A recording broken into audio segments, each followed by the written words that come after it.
Coucou la famille, j'espère que vous allez bien. De mon côté, ça va. Dans cette nouvelle vidéo, je vais répondre aux différentes questions que vous m'avez posées dans les commentaires concernant les études au Canada, concernant les reports de session, à savoir qu'est-ce qu'il faut faire lorsque la rentrée arrive et que tu n'as pas encore eu ton visa ou tu as eu ton visa et l'école a annulé ton admission et tout. Ok, donc je vais vraiment essayer de répondre à ces différentes questions dans cette vidéo.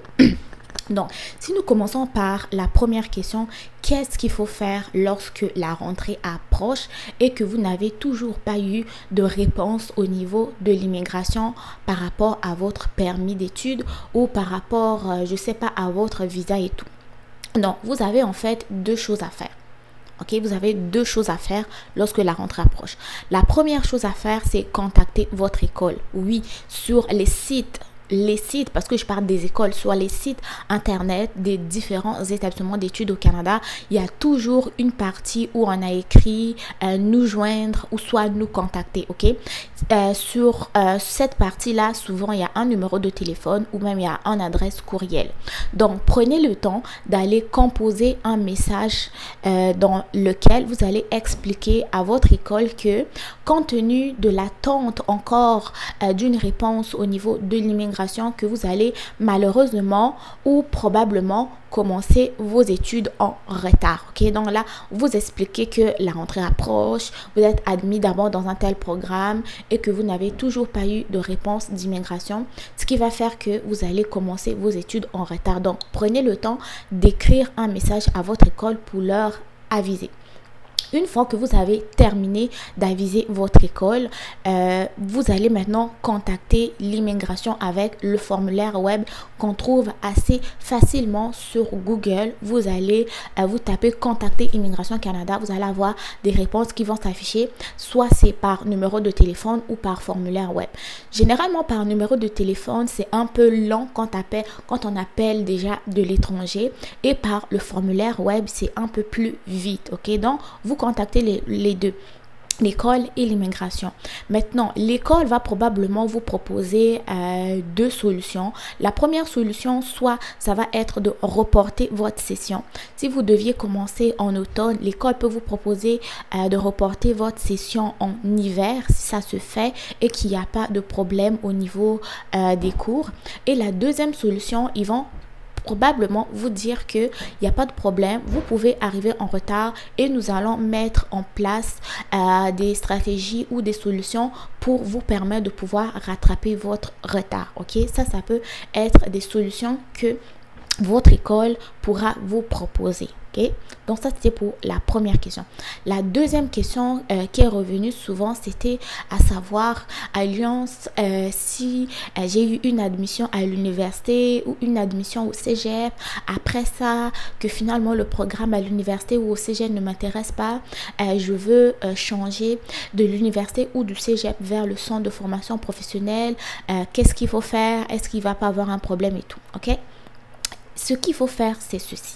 Premièrement, si vous avez déjà commencé vos études au cégep ou à l'université et que vous voulez aller en centre de formation professionnelle, il va falloir refaire une nouvelle demande d'admission dans votre nouveau programme dans le centre de formation professionnelle. Une fois que vous aurez obtenu l'admission au niveau de centre de formation professionnelle, vous prenez votre lettre d'admission et vous allez refaire une nouvelle demande de CAQ. Si vous avez obtenu le nouveau CAQ, vous devez aviser Immigration Canada qui doit mettre à jour votre dossier d'immigration.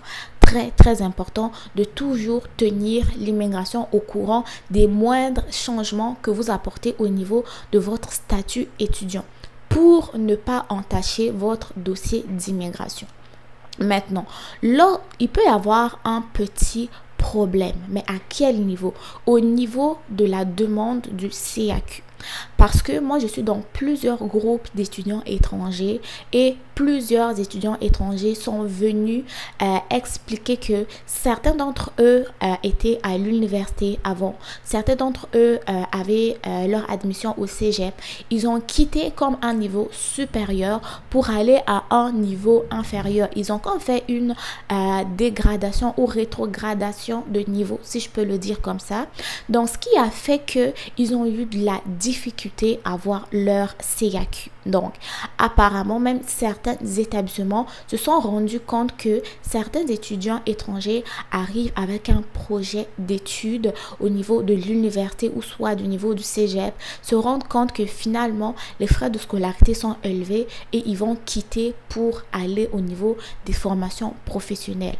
Donc, vous ne devez pas oublier que vos établissements d'enseignement sont en contact avec l'immigration. Chaque étudiant étranger qui est inscrit dans un établissement d'enseignement au Québec, l'établissement d'enseignement sait que toi, tu as un statut d'immigrant, tu as un statut d'étudiant étranger, ton permis d'études te donne la permission de faire telle formation. Ils le savent. Et donc, lorsqu'ils se rendent compte qu'il y a 2, 3, 4, 5, 6 étudiants qui font le switch du cégep vers le centre de formation professionnelle ou qui font le switch de l'uni vers le cégep, ils savent et ils en informent l'immigration. Donc, vous devez faire très attention de penser au préalablement à votre dossier d'immigration comme il faut pour ne pas être confronté à ce genre de problème, à ne pas être confronté aux frais de scolarité qui vont être encore élevés à l'uni ou au cégep, ou finalement, oh, j'arrive à l'uni, ça me convient pas, finalement, je préfère aller apprendre un métier au centre de formation professionnelle. Donc, prenez amplement le temps pour mieux réfléchir à votre dossier d'études au Canada. Prenez un an, faites des recherches, regardez qu'est-ce qui correspond à votre personnalité avant de pouvoir agir. C'est très, très important. Troisième question qui est aussi revenue, c'est que certains d'entre vous avaient obtenu leur admission, ils avaient obtenu leur visa aussi, ils s'apprêtent à venir au Canada et subitement l'école annule leur admission. Ça, c'est arrivé au moins à 2 abonnés qui m'ont écrit inbox. Moi, à ce moment-là, je vous dis juste une affaire.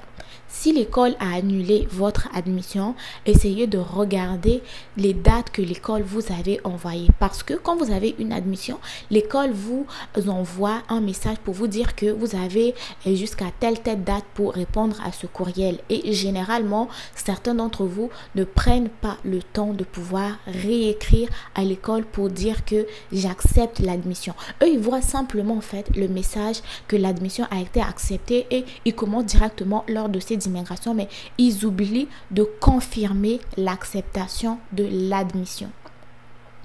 Ils oublient de confirmer l'acceptation de l'admission. Donc, dès que tu as obtenu une admission et que l'école t'envoie un courriel pour pouvoir confirmer la réception ou l'acceptation de l'admission, accepte. Parce qu'une fois que tu auras entamé tes démarches d'immigration et tu n'as toujours pas répondu, tu peux te rendre compte que quand tu auras achevé là, eux, ils n'avaient pas eu de réponse à leur courriel, ils vont annuler ton admission. Et dans ce cas-là, ce que tu peux faire, c'est soit refaire une admission dans la même école, mais pour une autre session, ou simplement refaire une demande d'admission. Par exemple, si tu avais fait une admission pour automne 2023 et qu'ils ont annulé ils ont annulé ton admission, refais une admission pour hiver 2024 et ensuite avec la nouvelle lettre, envoie-la à l'immigration pour mettre à jour tes dossiers. Ça, c'est ce que moi, je peux vous dire à ce sujet. Non, il y avait une autre question aussi concernant la formation professionnelle. C'est quoi les coûts de la formation? Comment accéder à la formation professionnelle? Pour ce qui est des coûts de la formation professionnelle, sachez que les coûts de formation vont dépendre de plusieurs facteurs. Ils vont dépendre du programme d'études. Ils vont dépendre également du lieu de formation. sachez que les formations qui sont dispensées dans des écoles professionnelles au niveau de Montréal, dans des écoles professionnelles au niveau du centre du Québec et des centres de formation professionnelle qui sont au nord du Québec, les frais de scolarité ne sont pas les mêmes. Comment vérifier les frais de scolarité d'un programme? Je vous ai déjà fait une vidéo YouTube là-dessus que je vais vous épingler en barre de description. Maintenant, en ce qui concerne le choix de la formation professionnelle, vous devez vous baser sur 2 critères au moins. Premièrement, 3 critères, je dirais même. Premièrement, est-ce que la formation professionnelle a des bonnes perspectives d'emploi? Parce que c'est pas toutes les formations professionnelles qui donnent travail au Canada. Non, non, non, non, non. OK? Regardez si la formation professionnelle a des bonnes perspectives d'emploi dans le pays. Donc, vous pouvez regarder les formations dans les mines, conducteur de machinerie lourde, comptabilité, formation de préposé aux bénéficiaires ou formation d'infirmière auxiliaire. Ceux-là ont des bonnes perspectives d'emploi. Ensuite de ça, vous devez regarder aussi le nombre d'heures de formation. Est-ce que c'est une formation de 1800 heures ou une formation de moins de 1800 heures? Si c'est une formation de 1800 heures, là, vous n'aurez pas de problème. Une fois que vous aurez terminé votre formation, vous serez éligible à l'obtention du permis de travail post-diplôme. Maintenant, si vous avez une formation de moins de 1800 heures, vous pouvez soit compléter le nombre d'heures avec un AESP, donc une attestation de spécialisation professionnelle, ou bien terminer votre formation même si elle a moins de 1800 heures, mais opter pour un autre programme d'immigration qui va être soit le programme de l'expérience québécoise pour pouvoir rester au Canada et candidater pour la résidence permanente. OK? Sinon, un autre critère aussi qui peut vous aider à, je sais pas, à choisir la formation professionnelle, ça va être la durée de la formation. Vous savez que la formation professionnelle a une durée qui est plus courte que la formation universitaire ou collégiale et elle vous permet directement d'être préparé pour le marché de l'emploi. Donc les amis, ça c'était une vidéo dans laquelle j'ai répondu à quelques-uns de vos questions. Dans les prochaines vidéos, je vais refaire encore d'autres, je vais répondre en fait à d'autres questions que vous m'avez posées, toujours pour mieux vous aider à comprendre le système scolaire au Canada, ou sinon vous apporter simplement de l'information supplémentaire. Si vous avez aimé la vidéo une fois de plus, n'oubliez pas de vous abonner, de liker la vidéo, de la partager à vos amis si vous pensez qu'elle peut vous aider. Prenez soin de vous, bon succès dans vos différentes démarches et je vous dis à très bientôt pour de nouvelles vidéos. Bye bye.